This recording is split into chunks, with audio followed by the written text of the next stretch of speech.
অভিষেক কবিতার প্রথম অংশে আমরা যেটুকু জেনেছি যে ইন্দ্রজিৎ যখন প্রমোদ উদ্যানে স্ত্রীর সঙ্গে সুখ স্বাচ্ছন্দ্য উপভোগ করছেন, সেই মুহূর্তে লক্ষ্মীদেবী প্রভাসার ছদ্মবেশ নিয়ে তার সম্মুখে উপস্থিত হয়েছে এবং সেখানে গিয়ে সে জানিয়েছে লঙ্কার দুঃসংবাদের কথা। দুঃসংবাদ অর্থাৎ সেখানে তার প্রিয় ভাই বীরবাহুর মৃত্যু ঘটেছে। রাবণ রাজা যুদ্ধ সাজে সজ্জিত হয়ে তিনি সৈন্য সমাগম ঘটিয়েছেন রামচন্দ্রের সঙ্গে যুদ্ধক্ষেত্রে যাবেন বলে। তো এ কথা শোনবার পর ইন্দ্রজিৎ রুষ্ট হয়েছে তার নিজের প্রতি, নিজেকে সে ধিক্কার জানিয়েছে যে মুহূর্তে স্বর্ণলঙ্কা শত্রুদল দ্বারা পরিবেষ্টিত, সেই মুহূর্তে সে সুখ স্বাচ্ছন্দ্যে মত্ত।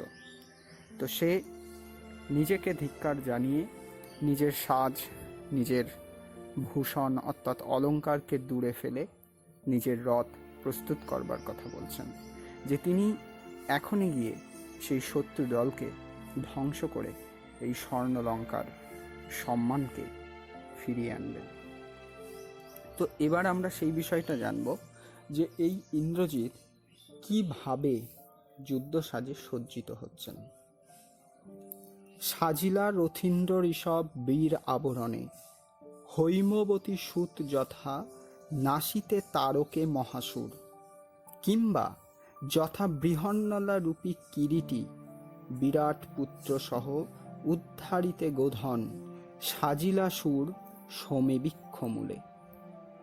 ইন্দ্রজিৎ এই যুদ্ধক্ষেত্রে যাওয়ার জন্য যে সাজে সজ্জিত হচ্ছেন, সেই সাজকে কবি দুটি উপমার মধ্যে দিয়ে আমাদের সম্মুখে উপস্থাপন করলেন। তার যুদ্ধ সাজকে তিনি দুটি সাজের সঙ্গে তুলনা করলেন। প্রথম সাজ কি? হৈমবতী সুত যথা নাসিতে তারকে মহাসুর, অর্থাৎ হৈমবতী সুত কাকে বলা হয়? হিমালয়ের কন্যা উমার তথা দুর্গার অপর নাম হচ্ছে হৈমবতী। সেই হৈমবতী সুত অর্থাৎ হৈমবতীর পুত্র কে? হৈমবতী সুত হচ্ছে যাকে দেবতাদের সেনাপতি বলা হয়, কার্তিকেয়, অর্থাৎ কার্তিক হচ্ছে হৈমবতী সুত, তাকেই দেব সেনাপতি বলা হয়।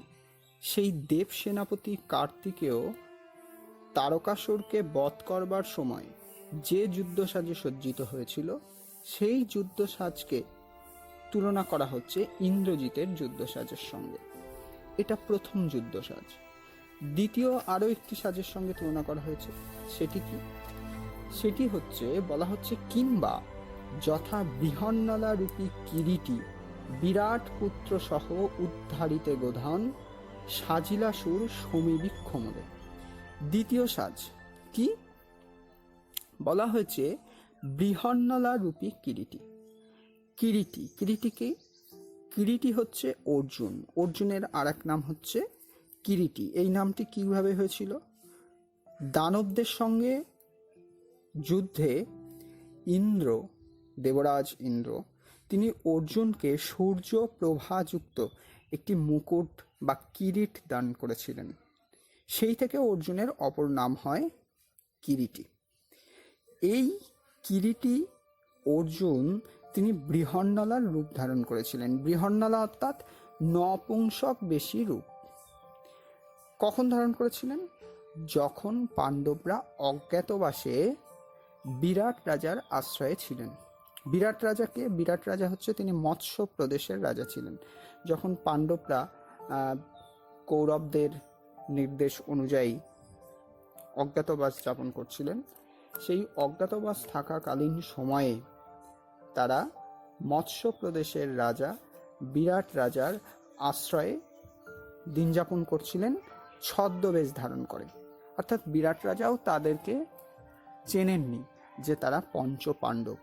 সেখানে অর্জুন যে বেশটা নিয়েছিলেন সেটা হচ্ছে বৃহন্নলার বেশ। বৃহন্নলা অর্থাৎ নপুংসকের বেশ। সেই বেশ ধারণ করে তিনি বিরাট রাজার আশ্রয়ী ছিলেন। তো এখানে একটা বিষয়কে তুলনা করা হলো যে এই কিরীটি বৃহন্নলা রূপী অর্জুন, তিনি বিরাট রাজার গোধন উদ্ধার করবার জন্য বিরাট রাজার পুত্র কে, বিরাট রাজার পুত্র বলতে এখানে মূলত উত্তরের কথা বলা হয়েছে। বিরাট পুত্র উত্তর। বিরাট রাজার 3 পুত্র ছিল। প্রথম পুত্রের নাম শঙ্খ, দ্বিতীয় পুত্রের নাম শ্বেত, তৃতীয় পুত্রের নাম ভূমিঞ্জয় বা উত্তর। এখানে সেই উত্তরের কথা বলা হচ্ছে যে এই মৎস্যদেশের রাজা, তার গোধন ছিল বিখ্যাত, কিন্তু কৌরবরা তারা তার এই গোধনকে হরণ করেছিলেন। এই হরণ করবার কারণে বিরাট পুত্র উত্তরকে নিয়ে কিরীটি তথা অর্জুন বৃহন্নলার রূপ ধারণ করে তিনি সেই গোধন উদ্ধার করতে গিয়েছিলেন। তো এখানে কবি ইন্দ্রজিতের যুদ্ধসাজকে সেই বৃহন্নলারূপী কিরীটির যুদ্ধসাজের সঙ্গে তুলনা করছেন। তিনি বলছেন, বৃহন্নলা রূপী কিরীটি বিরাট পুত্র সহ উদ্ধারিতে গোধন সাজিলা সুর সমীবৃক্ষ মূলে। সমীবৃক্ষ অর্থাৎ কাঁটা জাতীয় গাছ, আবার কেউ কেউ সমীবৃক্ষকে বাবলা গাছ বলেও চিহ্নিত করেন। তো এই সমীবৃক্ষ মূলে, এই সমীবৃক্ষের নিচে তিনি তথা সে বৃহন্নলারূপী কিরীটি যে যুদ্ধসাজে সজ্জিত হয়েছিলেন বিরাট রাজার গোধনকে উদ্ধার করবার জন্য, সেই যুদ্ধসাজের সঙ্গে তুলনা করা হচ্ছে ইন্দ্রজিতের যুদ্ধসাজকে। তাহলে আমরা এখানে 2টো যুদ্ধসাজের কথা বললাম। এক হচ্ছে হৈমবতী সুত কার্তিকেয়, তিনি সেই দেবতাদের ত্রাস তারকাসুরকে বধ করবার জন্য যে যুদ্ধ সাজে সজ্জিত হয়েছিলেন সেই যুদ্ধসাজ, সেই অনুরূপ যুদ্ধসাজ যেন ইন্দ্রজিৎ সজ্জিত হয়েছেন। দ্বিতীয় যে যুদ্ধ সাজের কথা বলা হয়েছে সেটা হচ্ছে বিরাট রাজার গোধনকে উদ্ধার করবার জন্য কিরীটি অর্থাৎ অর্জুন, বৃহন্নলারূপী অর্জুন যে যুদ্ধসাজে সজ্জিত হয়েছিলেন সেই যুদ্ধসাজ। তো এখানে সেই যুদ্ধসাজে ইন্দ্রজিৎ সজ্জিত হয়েছেন।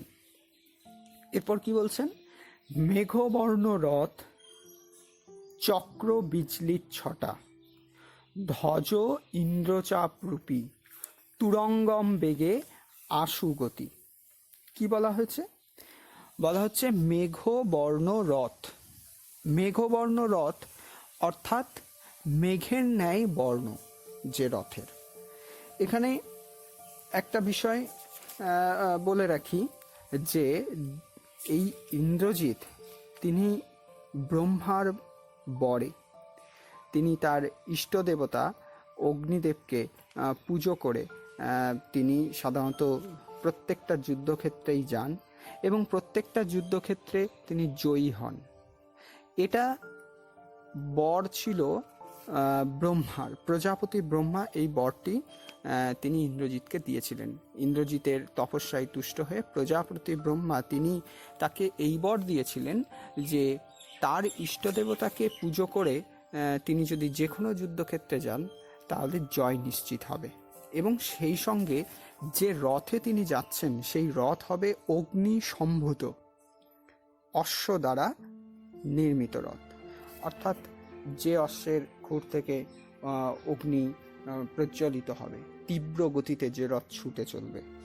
তো এখানে সেই রথের কথা বলা হচ্ছে যে রথে করে ইন্দ্রজিৎ চলেছেন, সেই ব্রহ্মার বলা চলে বর প্রাপ্ত যে তিনি রথ, যা অগ্নি সম্ভূত অশ্ব দ্বারা নির্মিত, সেই রথের বর্ণ মেঘবর্ণের নয়, যার চাকা থেকে বিজলির ছটা বেরোচ্ছে, আগুন বেরোচ্ছে। এবং ধ্বজ কি? ধ্বজ হচ্ছে পতাকা। ইন্দ্রজিতের রথে যে পতাকাটা তা থেকে যেন বলা হচ্ছে চক্র বিস্তৃচ্ছটা ধ্বজ ইন্দ্রচাপ রূপী। ইন্দ্রচাপ বলতে ইন্দ্রের ধনুক, সেই ইন্দ্রের ধনুকের ন্যায় যেন বক্রা আকৃতির ছটা সেই ধ্বজা থেকে প্রকাশিত পাচ্ছে। সেই সঙ্গে আরো কি বলেছেন, তুরঙ্গম বেগে আশুগতি। আশুগতি অর্থাৎ ক্ষিপ্রগতি, তুরঙ্গম মানে ঘোড়া। আগেই বললাম যে তিনি ব্রহ্মার বরপ্রাপ্ত সেই অগ্নিসম্ভূত অশ্ব তার রথ, সেই তুরঙ্গম তথা ঘোড়ার পা থেকে অগ্নি স্ফুরিত হচ্ছে এবং তা ক্ষিপ্র গতিতে ছুটে চলেছে। তো এখানে ইন্দ্রজিতের সেই রথের বর্ণনাটা আমরা এখানে পেলাম, যে ইন্দ্রজিতের রথ, সেই রথে তিনি উপবেশন করবেন, সেই রথ যা মেঘবর্ণের, যা চক্র থেকে বিস্তৃত ছটা প্রকাশিত হচ্ছে, যার পতাকা ইন্দ্রচাপরূপী অর্থাৎ ইন্দ্রের ধনুকের ন্যায়, এবং তার সেই ঘোড়া ক্ষিপ্র গতিতে তীব্র গতিতে যেন ছুটে চলবে, এমনই তার ঘোড়া অশ্বের কথা এখানে বলা হচ্ছে। সেই সঙ্গে এবার বলা হচ্ছে কি, রথে চড়ে বীর চূড়ামণি বীর দর্পে। আর সেই রথে উপবেশন করেছেন বীর দর্প অর্থাৎ বীরের অহংকার। তিনি যে একজন শ্রেষ্ঠ বীর, তিনি একজন মহারথী। মহারথী মানে, এর আগে আমরা মহারথী শব্দটা একদম প্রথম পেয়েছিলাম, মহারথীর কথা জেনেছিলাম। সেই সঙ্গে আমরাও আরেকটা শব্দ পেয়েছিলাম প্রথম দিকে, কি, বীরেন্দ্র কেশরী অর্থাৎ বীর শ্রেষ্ঠ। কেশরী অর্থাৎ যাকে সিংহের সঙ্গে তুলনা করা হয়, যিনি সিংহের মতো বলশালী, সেই বীরেন্দ্র কেশরী হচ্ছে ইন্দ্রজিৎ। মহারথী, রথী বলতে আমরা যাদেরকে অতি মহারথী হিসাবে চিনি, সেই অতি মহারথী কারা? তারা হচ্ছেন ব্রহ্মা বিষ্ণু মহাদেব। সেই অতি মহারথীদের হয়তো হারাতে সক্ষম হবে না ইন্দ্রজিৎ, কিন্তু বাকি রথীদের অবলীলায় তিনি হারাতে পারেন। তো তিনিও তেমনই একজন মহারথী।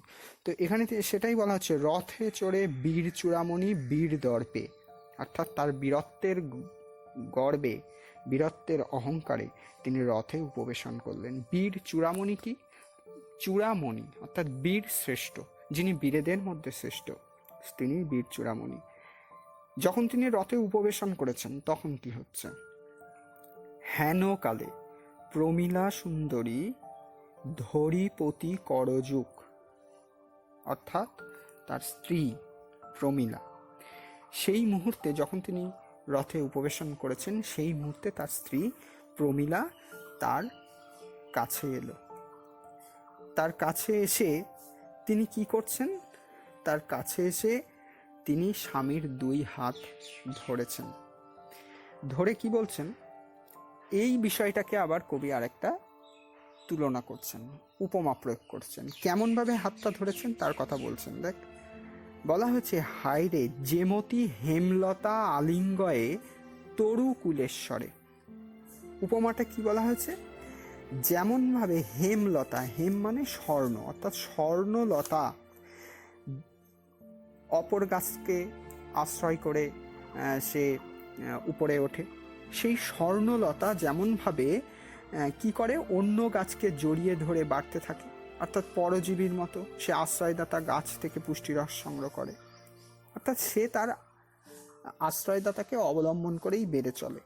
ঠিক সেই রকমভাবে যেন প্রমীলা সুন্দরী তার স্বামীর করযুগল, তার দুই হাত ধরে তিনি বলছেন, কি বলছেন? কহিলা কাঁদিয়া ধনী। ধনী অর্থাৎ রমণী বা কন্যা। তার হাত যুগল ধরে তিনি বলছেন, কোথা প্রাণ সখে রাখিয়ে দাসীরে কহ চলিলা আপনি। বলছেন, এই প্রাণ সখাকে রেখে, এই দাসীকে একাকী রেখে তুমি কোথায় চললে? অর্থাৎ সেখানে ইন্দ্রজিৎ তার যুদ্ধক্ষেত্রে যাচ্ছেন। তিনি এই এই যে প্রভাষার মুখ থেকে যে সংবাদ তিনি পেয়েছেন, লঙ্কার ঘোরতর বিপদের কথা পেয়েছেন, সেই সংবাদ শুনে তিনি যুদ্ধক্ষেত্রে যাচ্ছেন। তো এটা প্রমীলাও ততক্ষণে বিষয়টা বুঝে উঠতে পারেনি। কিন্তু যখন তিনি দেখছেন যে রথে উঠে চলে যাচ্ছে তার স্বামী, সেই মুহূর্তে তিনি তার কাছে এসে তার করযুগল ধরে তার কাছে জানতে চাইছে যে আমাকে রেখে, এই দাসীকে একাকী রেখে তুমি কোথায় চলবে? কেমনে ধরিবে প্রাণ তোমার বিরহে এ অভাগী। সে বলছে যে এই অভাগী তোমার অনুপস্থিতিতে কিভাবে প্রাণ ধারণ করবে, কিভাবে সে বেঁচে থাকবে, সেই কথা। অর্থাৎ স্বামীর প্রতি তার যে ভালোবাসা, সেই ভালোবাসার কথা এখানে প্রকাশিত হচ্ছে। একজন স্ত্রীর তার পতির প্রতি যে ভালোবাসা, তা প্রকাশ পাচ্ছে এই প্রমীলার কথার মধ্যে দিয়ে। সে বারবার বলতে চাইছে যে এই একাকী দাসীকে রেখে তিনি কোথায় চললেন, তার অনুপস্থিতিতে তিনি কিভাবে বেঁচে থাকবেন। তো এই বিষয়টাকেও আবার কবি আর একটা উপমার মধ্যে দিয়ে বোঝানোর চেষ্টা করছেন। সেই উপমাটা বলছেন, হায় নাথ গহন কাননে ব্রততী বাঁধিলে সাদে করিপথ, যদি তার রঙ্গরসে মননা দিয়া মাতঙ্গ যাই চলি, তবু তারে রাখে পদাশ্রমে যূথনাথ। কি বলা হয়েছে, এই বিষয়টাকে আরো একটি তুলনা করা হলো উপমার মধ্যে দিয়ে। বলছে যেমনভাবে যূথনাথ, যূথনাথ যিনি হচ্ছেন হাতিদের মধ্যে শ্রেষ্ঠ হাতি, সে হচ্ছে যূথনাথ। সেই যূথনাথ তথা হাতিদের দলপতি তিনি কি করেন, দেখা যায় হাতি যখন বনের মধ্যে দিয়ে এগিয়ে যায়, তখন সেই বনের সেই লতা পাতা হাতির পদযুগলকে আঁকড়ে ধরে। হাতি কি করে, সেই লতা পাতাকে উপেক্ষা করে সে এগিয়ে যায়। তো এই বিষয়টি এই প্রমীলার স্বামীর করযুগল জড়িয়ে ধরার বিষয়টির মধ্যে দিয়ে বোঝানোর চেষ্টা করছেন কবি। যেমনভাবে সেই লতাকে উপেক্ষা করে হাতি এগিয়ে যায়, তার ভালোবাসাকে মূল্য না দিয়ে, রঙ্গরস অর্থাৎ তার ভালোবাসাকে মূল্য না দিয়ে সেই লতা পাতা তাকে বন্ধনে আবদ্ধ রাখতে চায়, যূথনাথকে তথা হাতিকে তথা মাতঙ্গকে, কিন্তু তাদেরকে উপেক্ষা করে হাতি এগিয়ে যায়। ঠিক তেমনিভাবে এখানে ইন্দ্রজিৎ তার স্ত্রী প্রমীলাকে উপেক্ষা করে তিনি তার মূল উদ্দেশ্য চরিতার্থের জন্য এগিয়ে যাচ্ছেন। সেই কথাকেই এখানে কবি এই উপমাটির মধ্যে দিয়ে বোঝাতে চাইছেন যে গভীর গহন অরণ্যে ব্রততী অর্থাৎ লতা যখন কড়িপথ হাতির পাকে জড়িয়ে ধরে, তখন তার রঙ্গরসে মন না দিয়া, তখন তার ভালোবাসায় মন না দিয়ে মাতঙ্গ যায় চলি, মাতঙ্গ অর্থাৎ হাতি চলে যায়, তবু তারে রাখে পদাশ্রমে যূথনাথ। কিন্তু হাতিদের যে দলপতি, সে তবুও তাকে পায়ে আশ্রয় দিয়ে সেই স্থান ত্যাগ করে। তো এখানে ইন্দ্রজিৎকেই তাকে তার পায়ে স্থান দেবে না, সেই প্রশ্ন যেন এখানে প্রমীলা সুন্দরী ইন্দ্রজিতের প্রতি রাখছে। ইন্দ্রজিতের করযুগল জড়িয়ে ধরে সেই প্রশ্ন যেন সে করতে চাইছে যে তাকে কি সে তার পদাশ্রয়েও ঠাঁই দেবে না। এই বিষয়টাকে এমনই একটা উপমার মধ্যে দিয়ে কবি তুলনা করবার চেষ্টা করলেন। তবে কেন তুমি গুণনিধি তেজ কিকিং করিরে আজি। তাই আজকে প্রমীলা সুন্দরী তার পতি তথা স্বামীর কাছে প্রশ্ন রাখছে, তাহলে তুমি কেন হে গুণনিধি, অর্থাৎ যিনি গুণের অধিকারী, সেই গুণনিধি ইন্দ্রজিতের উদ্দেশ্যে তিনি প্রশ্ন রাখছেন, কি অর্থে ত্যাগ করছো আমাকে, কিকিং করি অর্থাৎ কিঙ্করি মানে দাসী। এই দাসীকে আজকে তুমি কি প্রকারে ত্যাগ করে চলে যাচ্ছ। সেই মুহূর্তে উত্তর দিচ্ছে গুণনিধি, গুণের ভাণ্ডার ইন্দ্রজিৎ। হাসি উত্তরিলা মেঘনাথ তথা ইন্দ্রজিৎ তখন সেই উত্তর দিচ্ছে হেসে। কি উত্তর দিচ্ছে, ইন্দ্রজিতে জিতি তুমি সতী, বেঁধেছ যে দৃঢ় বাঁধে, কে পারে খুলিতে সে বাঁধে। তখন ইন্দ্রজিৎ তার স্ত্রী প্রমীলাকে উত্তর দিচ্ছে, কি উত্তর দিচ্ছে, যে তুমি ইন্দ্রজিৎকে যে বন্ধনে আবদ্ধ রেখেছ, কিসের বন্ধন? অর্থাৎ যে প্রেমের বন্ধনে তুমি আবদ্ধ রেখেছ, সেই বন্ধন কে খুলতে পারে? অর্থাৎ এখানে প্রমীলা সুন্দরী তার ভালোবাসার মধ্যে দিয়ে, পতির প্রতি তার শ্রদ্ধা সম্মান প্রদর্শনের মধ্যে দিয়ে যে বন্ধনের মধ্যে দিয়ে তাকে আবদ্ধ রেখেছে, সেই বন্ধন কেউ খুলতে পারবে না। তরাই আমি আসিব ফিরিয়া কল্যাণী, সমরে নাসি তোমার কল্যাণে রাঘবে। ইন্দ্রজিৎ বলছে, আমি তাড়াতাড়ি যাব এবং ফিরে আসব, তোমার কল্যাণের জন্যই ফিরে আসব। কী উদ্দেশ্যে, কী জন্যে? অর্থাৎ আমি যুদ্ধক্ষেত্রে যাব, সেখানে যুদ্ধক্ষেত্রে রাঘব অর্থাৎ রামচন্দ্রকে নাশ করব, হত্যা করব, তাকে হত্যা করে অতি দ্রুত অতি সত্বর আমি আবার তোমার কাছে ফিরে আসব। এই প্রতিশ্রুতি ইন্দ্রজিৎ তার স্ত্রী প্রমীলাকে দিয়ে যাচ্ছে। তাই সে বলছে, বিদায় এবে দেহ বিধুমুখী, যে আমাকে তুমি বিদায় দাও। বিধুমুখী মানে কি? বিধু অর্থাৎ চন্দ্র, চন্দ্রমুখী, যার মুখ চাঁদের মতো, তাকেই বলা হয় বিধুমুখী। সেই উদ্দেশ্যেই বলা হচ্ছে যে হে বিধুমুখী, আমাকে বিদায় দাও, আমি তোমার কল্যাণের উদ্দেশ্যেই আমি এখনই যাব, রামচন্দ্রকে যুদ্ধক্ষেত্রে বধ করে আবার ফিরে আসবো।